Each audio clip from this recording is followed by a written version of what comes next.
Sumampa na sa mahigit 500 ang bilang ng naitalang sugatan kasunod ng magnitude 6.9 na lindol na tumama sa Cebu. Base sa latest report ng National Disaster Risk Reduction and Management Council o NDRRMC, umakyat na sa 559 ang bilang ng mga naiulat na sugatan matapos ang malakas na lindol.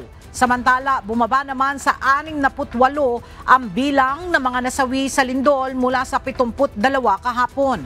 Ito ay sa gitna na nagpapatuloy na validation na ginagawa ng NDRRMC. Habang sumampa na rin sa mahigit 5,000 mga bahay ang nasira ng lindol at nasa mahigit 77,000 ang mga nawala ng tirahan dahil sa sakuna.